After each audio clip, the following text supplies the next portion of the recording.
Hey, what's up, guys? I just wanted to come on here and just talk to y'all for a little bit.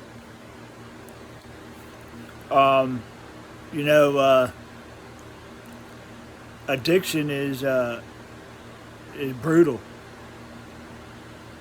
and I know that firsthand. I'm gonna kind of share a couple stories with y'all. I remember I was staying in a buddy's backyard in a tent, and I had a bunch of dope on me. Been up for about 7 days, so I was twacked out of my mind, and I was bored. So I called my buddy up, another buddy, and I said, "Hey man, you want to get right?" He's like, "Yeah, come on over." So I've been in this tent for like 7 days straight at this point. Haven't left. Been smoking dope the whole time. So I opened up the tent, because you got the zippers, the little door or whatever. Open it up, and I peeked my head out. It's dark. It's like 9:30, 9:45 at night. Peeked my head out, and there's spotlights everywhere. See, now when you're on methamphetamines, there's what they call tree ninjas and shadow people. What that means is, it doesn't matter if you've been up one day or if you've been up 19 days like I have. What that means is that the chemical in methamphetamines that goes in your brain, you start thinking like it messes your vision up. You start seeing things that actually aren't there, and you start hearing things that actually aren't there. So that's why when you watch videos and you see people and they have total full blown conversations with stop signs thinking it's a person, and it's not. And in other instances, you hear sirens and canines, and you think the cops are after you, so you go running in cornfields and hiding in there for hours at a time, and it was nothing. So that's what I was dealing with. That's what I was experiencing at this moment. So I thought the police was after me. I thought I done, murdered somebody or something, right? And my buddy, he's straightforward. He didn't, he dibble dabbled with alcohol and marijuana, but that's besides the point. Other than that, he had a family, job, consistent, all that. So my initial thought is I'm gonna go stealth mode. Now listen to me now.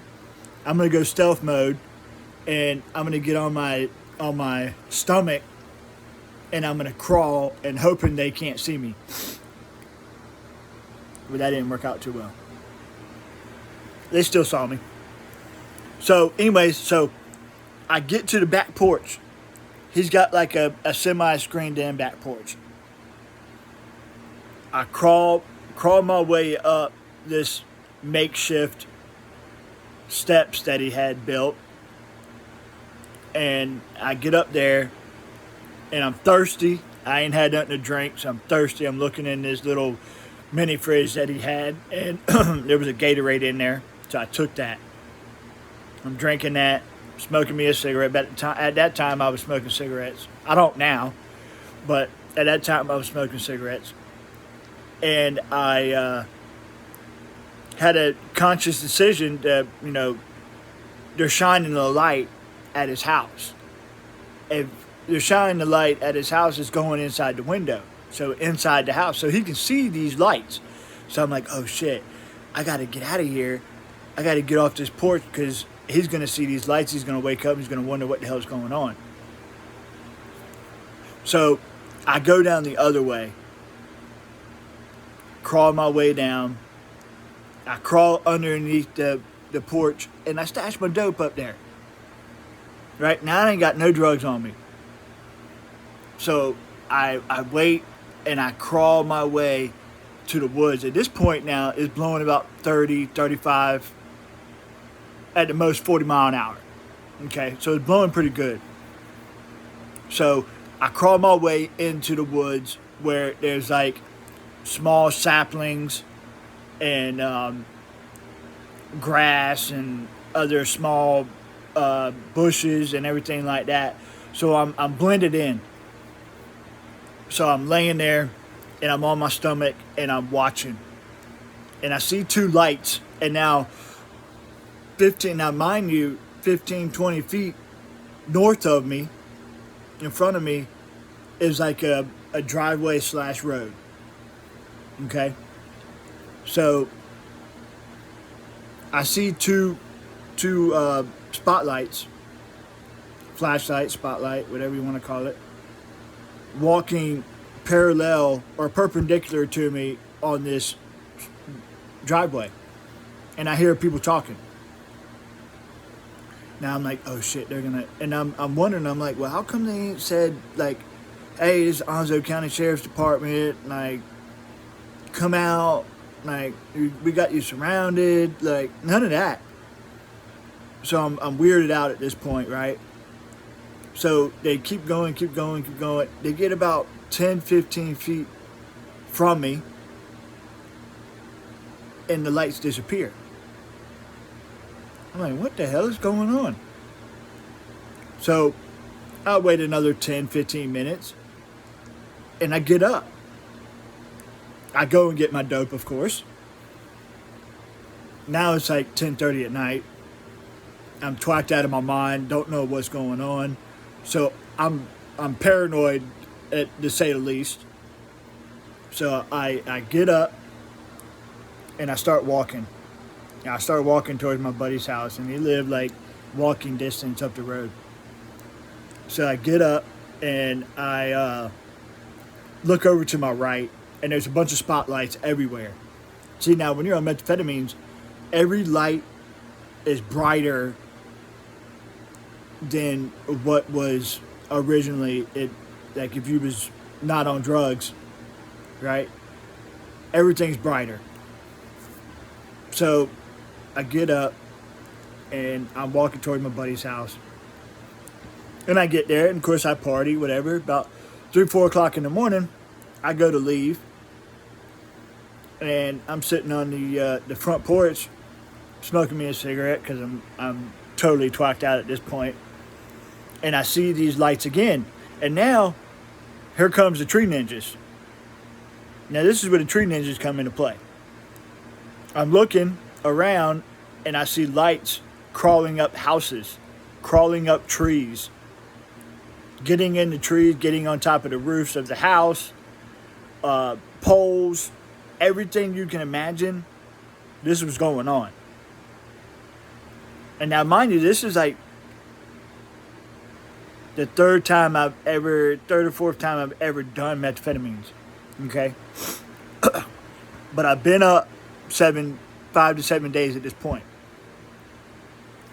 So I go to the house, or I go back to my tent. I call it my house because it's my tent, right? I had a roof. And I get back there, and it's kind of getting daylight. It's about, I pass out. I'm like, look, I was like, if y'all really want me, I'm right here. Come and get me. I'm not going nowhere. So I sit there. I kind of doze off for a minute, wake up, and it's like 5 something now, and I go back to my tent. I get in my tent, and it's daylight. It's like 6:30, something like that, 6:45. Get in my tent, and I hear a person behind me outside of my tent saying, "Oh, he's back in the tent." And then I look, and the extension cord moves, and I'm tweaked out. I'm paranoid.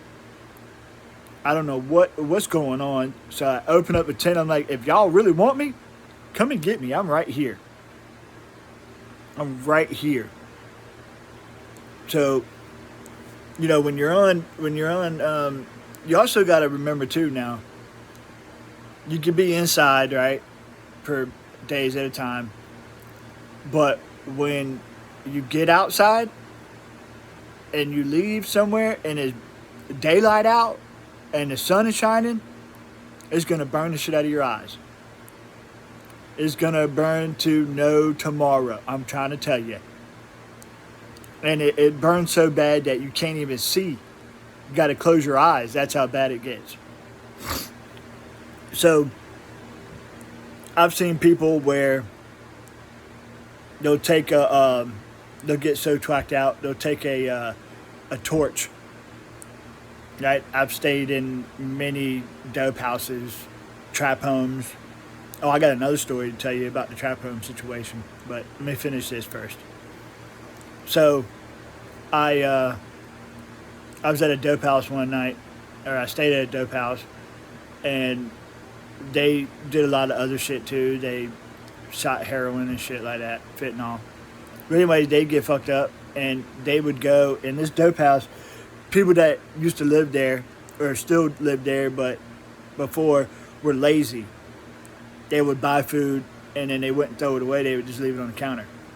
So a lot of bugs, a lot of roaches, a lot of what do they call them? Not fruit flies, but like miniature bug. Like, I don't know what they're called.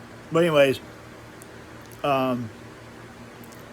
they'd be crawling all over the floor and everywhere, and they would take their torch and they would burn them, whether it was on the ground or the wall or wherever it was. They would burn them, and they would do that for hours on end.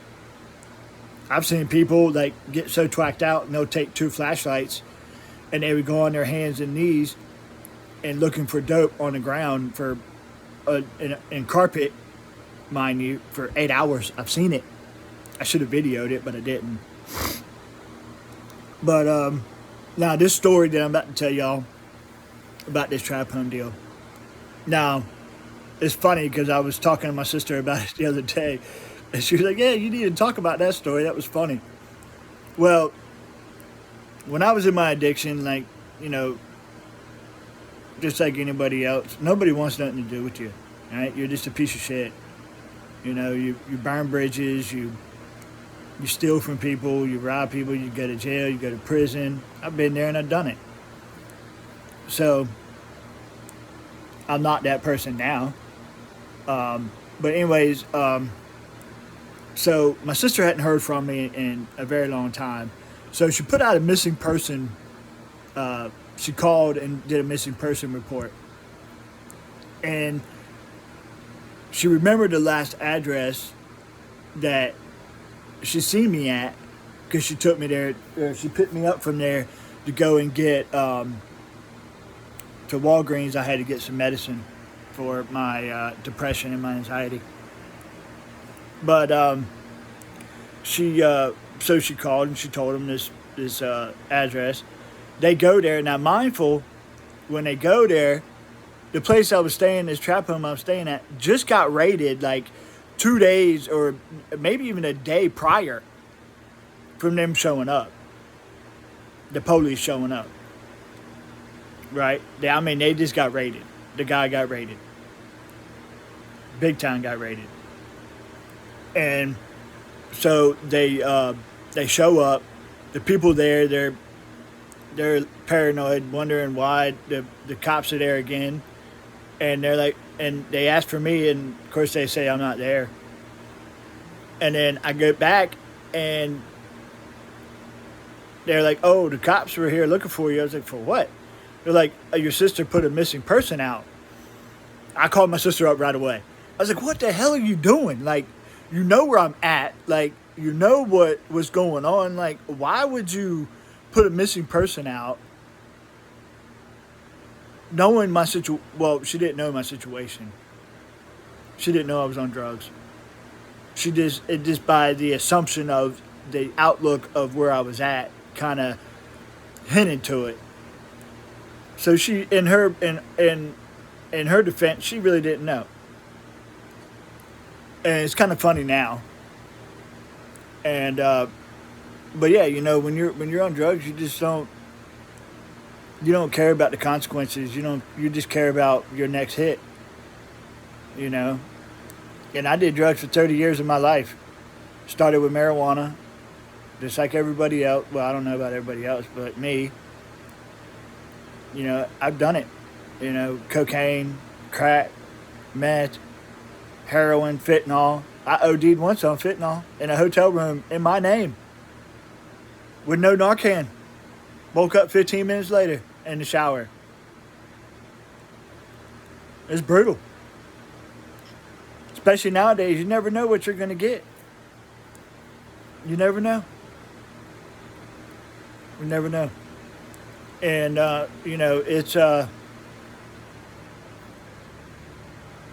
it's crazy to look back. Because I got sober in 2023. And I'm about 5 months, coming up on 5 months, shy of 3 years. So, I'm grateful to be here. I'm grateful to be sober. I'm blessed. Yeah, I don't have a whole lot. I'm on disability for my vision. And, because I had spinal meningitis when I was 13 months old, and it, it affected my vision. It damaged my optic nerve, is what I was told. But, I stay humble, and, I struggle every day.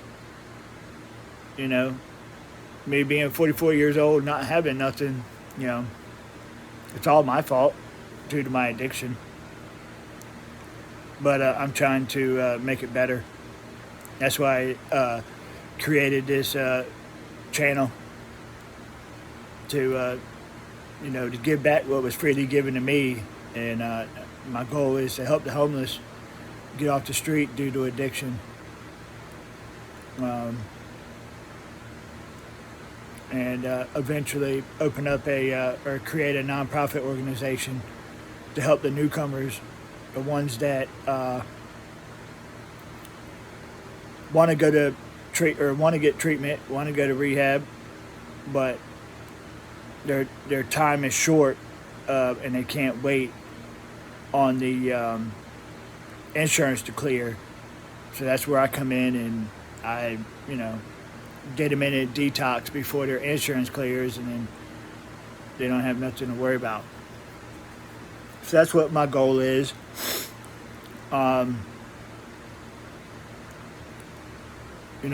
If you're watching this and you're dealing with addiction and you want to get sober, I highly recommend reaching out. You can I'll give you, if you want, you can email me, or you can my email is joshhurst1981@icloud.com.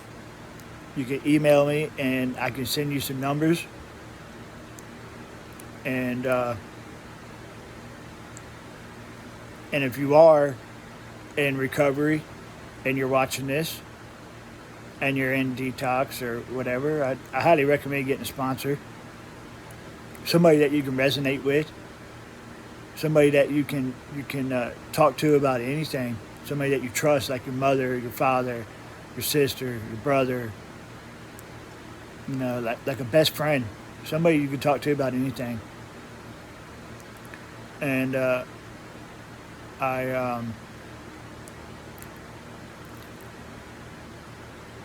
another thing,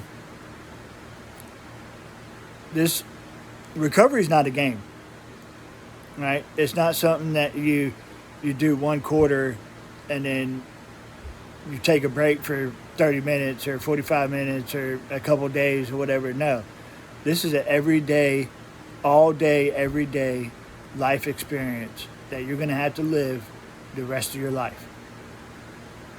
So if you want to be sober, you're going to have to fight every day to stay sober. It's a lifelong journey. It's not a game. This is no vacation. And when times get tough and you get bad phone calls, or something bad happens to you or somebody that you love and care about, you gotta stay strong. You gotta stay positive. Gotta keep moving. You got to, and you gotta have connection with your higher power, whatever that may be. It doesn't matter what your higher power is. It could be a doorknob, it could be the beach, it could be whoever. But you got to have a connection with your higher power, because recovery is all about spirituality. There's no judgment. There's no criticism. There's none of that. This is anonymous, right? This is not something that you can video. This is why it's called Cocaine Anonymous, or Alcohol Anonymous, or Heroin Anonymous, or NA, which is Narcotics Anonymous. Right? It's all anonymous.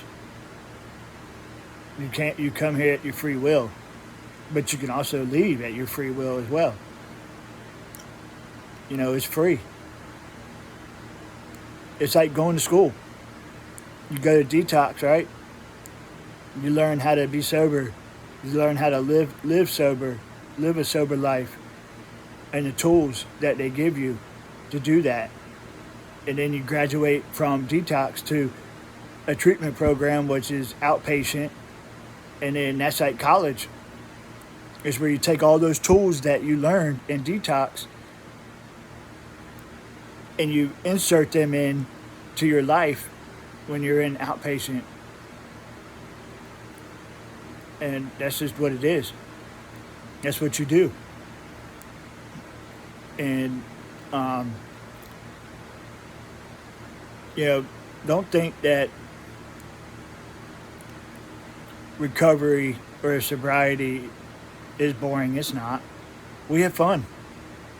We do things. Just because that we're sober, we still have fun. We took over last weekend. We took over the Santa Monica Pier. A bunch of addicts, a bunch of crackheads, a bunch of heroin addicts, whatever, took over the Santa Monica Pier. Can you believe that? Yeah. We did that. And another thing, we go camping. I've been to Catalina. We do things, as a group, because we're like family. We don't judge each other. We're all here for the same reason. We're all here because we're addicted to drugs, because we're a piece of shit. Well, not now, but we was. And it's a blessing to be sober. I wouldn't change it for the world. The only thing that sucks is I'm 3,800 miles away from my family. That's the only thing that kind of gets to me. But they understand what's going on. They understand why I'm here. And they support me. They support me 100%.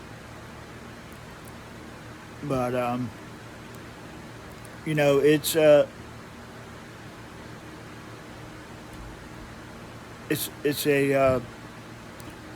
it's awesome. It's awesome to be sober. So, if you like what I'm trying to achieve, this movement I'm trying to create, helping the homeless, I highly would like it if you would like these videos, comment on these videos, share these videos, and please subscribe to my channel. Because